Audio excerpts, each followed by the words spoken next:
Muy buenos días, mi nombre es Lady Álvarez Pinchao, soy estudiante de Ingeniería Ambiental de la Universidad Nacional de Colombia, sede Palmira. A continuación les voy a hablar acerca del libro La Gran Brecha, escrito por Joseph Stiglitz. Esto para dar cumplimiento con el trabajo final de la materia Economía Ambiental. Joseph Stiglitz es un economista estadounidense egresado de la Universidad de Massachusetts en el año 1967. Él se ha desempeñado en grandes cargos. Entre ellos se destaca que fue asesor económico del gobierno de Clinton en el año de 1993 hasta el año 1997. Posteriormente se desempeñó como economista jefe del Banco Mundial, ejerciendo el cargo de vicepresidente desde 1997 hasta el año 2000.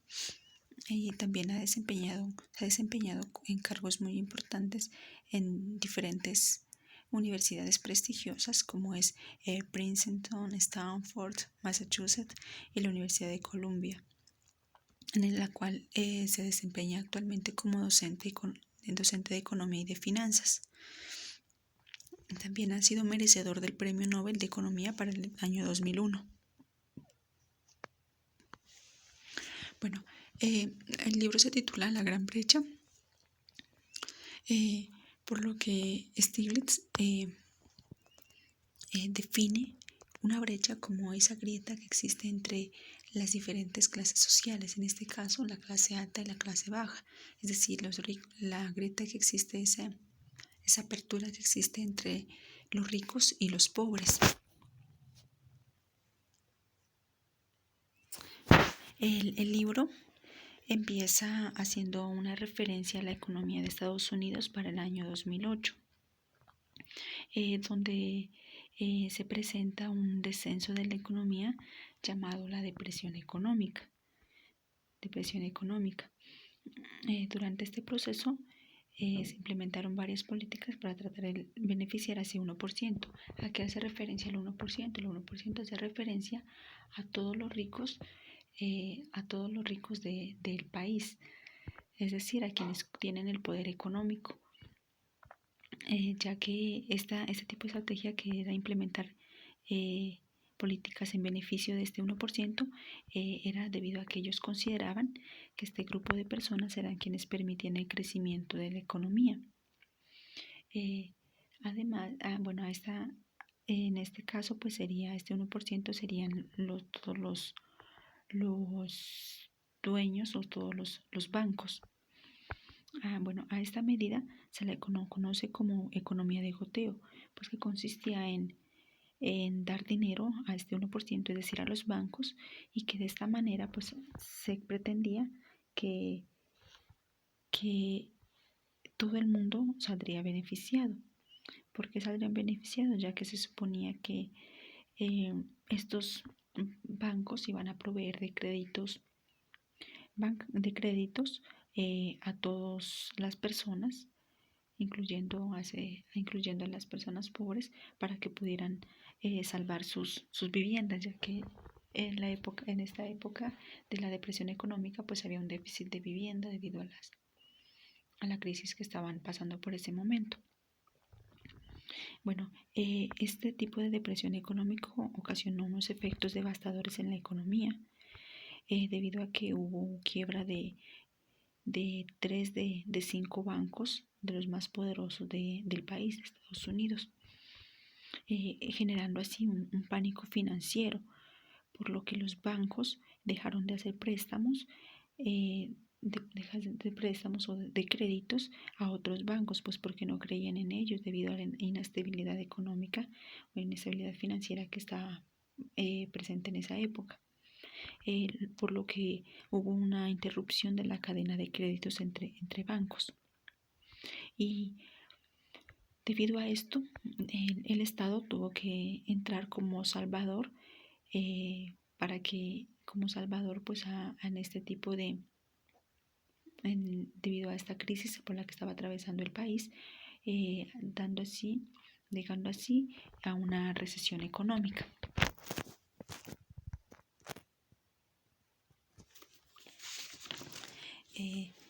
A continuación, Stiglitz afirma que existen 6 tipos de desigualdades. Entre ellas pues podemos encontrar las desigualdades de oportunidades, de atención sanitaria, de falta de acceso a la justicia, de deuda a los estudiantes, las desigualdades del niño estadounidense y la desigualdad de atención de crisis de vivienda. Bueno, ¿qué es cada una de ellas? La desigualdad de oportunidades pues hace referencia a que todas las personas no tienen las mismas oportunidades, ya que esas oportunidades pues están directamente relacionadas con el nivel financiero, el nivel económico de cada una de las personas, ya que pues los privilegios solo son para quienes tienen el dinero suficiente para poder comprar o poder pagar este tipo de oportunidades, debido a que, bueno, pues algunas de las explicaciones son debido a la discriminación que aún existe, a la discriminación que aún existe, como son discriminaciones por género y discriminaciones raciales, y esas hacen que haya una brecha tan grande que puede limitar a algunas de las oportunidades a las que ellos pueden acceder. Otro de las desigualdades es la desigualdad de atención sanitaria. ¿A qué hace referencia a eso? Hace referencia a que esta incluso es considerada como una de las brechas más grandes que existen en los Estados Unidos, que es la desigualdad o al sistema de salud que es empleado, que es ejecutado en Estados Unidos, que es considerado como un sistema de salud privado, que a pesar de que haya una inversión per cápita en este país, considerándola como una de las inversiones más altas a comparación de otros países, pues los resultados obtenidos en la prestación del servicio no son los esperados. Es más, Stiglitz lo resalta como, lo afirma, que es una prestación de servicio decepcionante. Y en este país pues se considera que este tipo de atención sanitaria no es un derecho. Otra de las desigualdades es la falta de acceso a la justicia. ¿A qué hace referencia esto? La falta de derecho a la justicia se refiere a que muchos de los estadounidenses no consideran consideran que la justicia debe ser un derecho que debe proteger el débil frente al fuerte, y que esto debe garantizar un trato justo para todos, pero sin embargo esto no se vio así, sobre todo en la época donde hubo déficit de vivienda, que muchos tuvieron que acudir a juicios judiciales para tratar de salvar sus viviendas. Incluso muchos de ellos ni siquiera tenían deudas con el Estado o con los bancos, pero sin embargo tuvieron que enfrentarse a estos juicios judiciales, donde se les fueron quitado las viviendas, se les fueron quitadas las viviendas. Entonces ahí podemos ver la desigualdad de la justicia a las que fueron sometidas este tipo de personas. Otro es la deuda de los estudiantes. Como al comienzo lo decía, esto está ligada a la desigualdad de oportunidades, debido a que la deuda de los estudiantes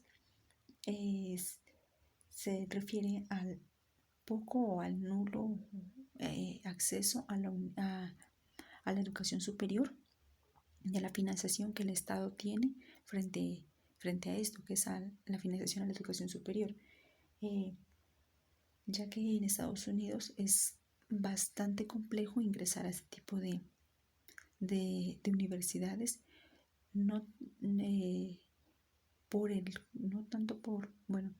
es muy complejo debido al costo que esto implica.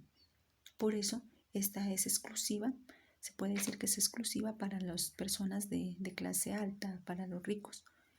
mientras que para los de clase media y clase baja es muy complejo, debido a que si ellos logran ingresar, van a ser acreedores de grandes deudas casi imposibles de pagar, o en el peor de los casos, pues tienen que ni siquiera pues alcanzar un título universitario, pues porque tienen que abandonar sus estudios debido a la falta de ingresos económicos.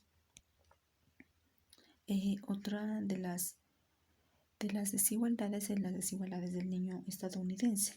¿A qué hace referencia a eso? Eso hace referencia a que muchos de los derechos de los niños han sido vulnerados en Estados Unidos. No, tal vez no quizá directamente, pero sí de manera indirecta, debido a que existen diversas desigualdades, como nos habían dicho. El simple hecho de que haya una desigualdad de oportunidades ya está vulnerando el derecho de los niños. Cuando hay desigualdad de atención, cuando se presenta esa desigualdad de atención sanitaria, también está vulnerando los derechos de los niños, el derecho a la educación, y también la desigualdad a los riesgos ambientales a los que estos niños, especialmente por los niños pobres, son los que están expuestos a estos, y pues se ven vulnerados sus derechos, ya que pues todos los beneficios son dirigidos a las personas con una solvencia económica buena. Otras de las desigualdades es la atención de las crisis de vivienda. ¿A qué hace referencia esto? Pues esto hace referencia a, como lo decía inicialmente, que Estados Unidos se veía afectado por el déficit de vivienda debido a la probabilidad que había de que los estadounidenses pudieran perder su vivienda debido a la devaluación de cada uno de sus casos, y porque ellos tenían unas deudas impagables, por lo que se implementó una estrategia que se es considerada como la refinanciación, que consistía en hacer una deducción de su salario en un 25%, pero pues con esto con un interés altísimo que correspondía al 30% de cada año, convirtiéndose así pues en una deuda impagable. Además, este tipo de estrategia solamente cobijaba a quienes tenían un buen empleo, a quienes tuvieran un buen historial de vida crediticia y un valor hipotecario alto del inmueble, por lo que esto no era una solución que cobijara a todos los afectados. Este tipo de problemas de las desigualdades,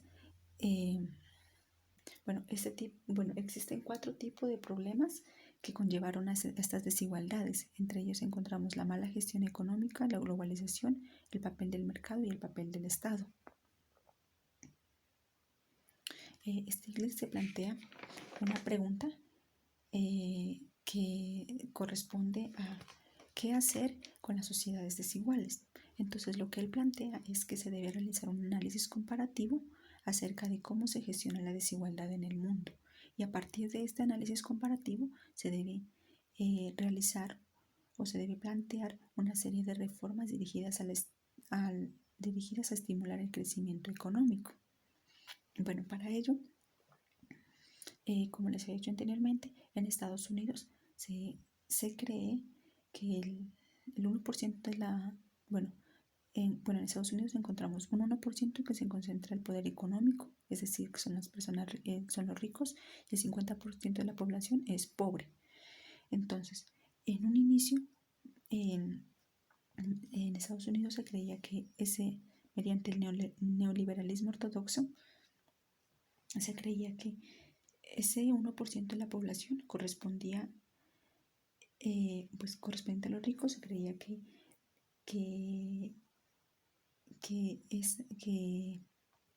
eran ellos quienes invertían y hacían que prosperara la economía, es decir, que la desigualdad era buena. Pero Stiglitz pues afirma que este tipo de afirmaciones es falsa, ya que pues por lo general los ricos gastan en bienes de lujo, y que pues estos no pagan impuestos, ya que por lo general pues llevan su su dinero a paraísos fiscales. Por lo tanto, la desigualdad que ya existe se agranda aún más. Pero y además de que como al ser una población tan grande, el 50% siendo pobre y que no haya hace que haya un estancamiento del crecimiento económico. Posteriormente, ese 1% se da cuenta de la importancia de la distribución de las riquezas, ya que si esta la distribución de las riquezas, ya que si esta pues llega a ese 50% de la población pobre, hace que haya un crecimiento económico que favorece pues a toda la economía. Bueno, a partir del año de 1989 se crea el Consenso de Washington. El Consenso de Washington está conformada por diferentes entidades, entre ellas se encuentran el Banco Mundial, el G7, de los que hace parte de los países más desarrollados, los presidentes de los bancos más poderosos del mundo, los departamentos de Estado de Estados Unidos y el Fondo Monetario Internacional. Bueno, este consenso de Washington se crea con el fin de prestar ayuda a los países más endeudados que se acogieran a las medidas que ellos planteaban.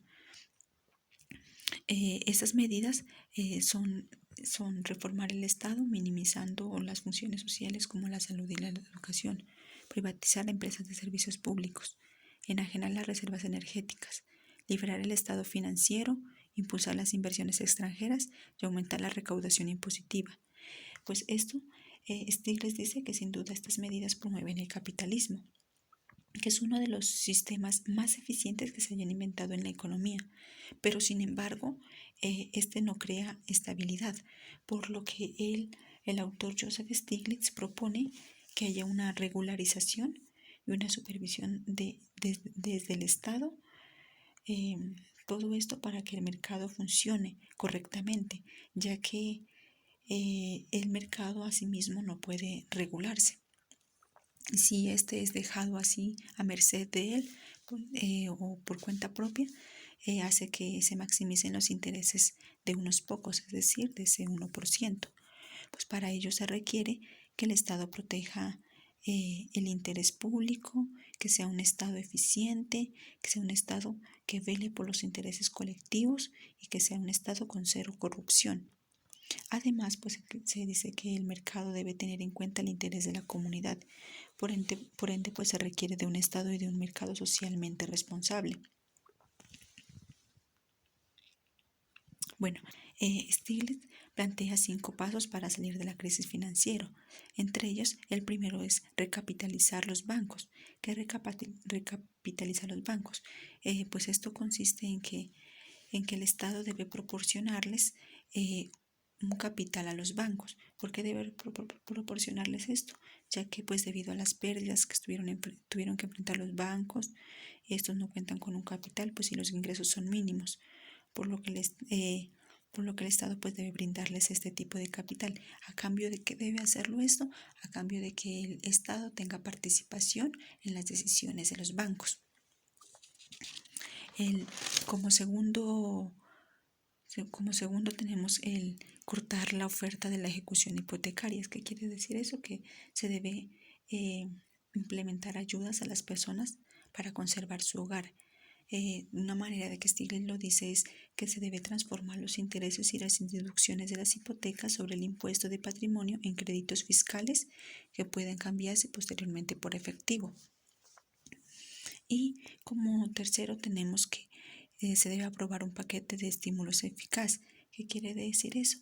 Que Stiglitz propone que se debe implementar un seguro de desempleo, que esto contribuye pues a una mayor inversión en estados y municipios, y mediante el fortalecimiento de la infraestructura y de la tecnología hace que se estimule el crecimiento económico la economía a corto plazo e impulsa el crecimiento económico a largo plazo.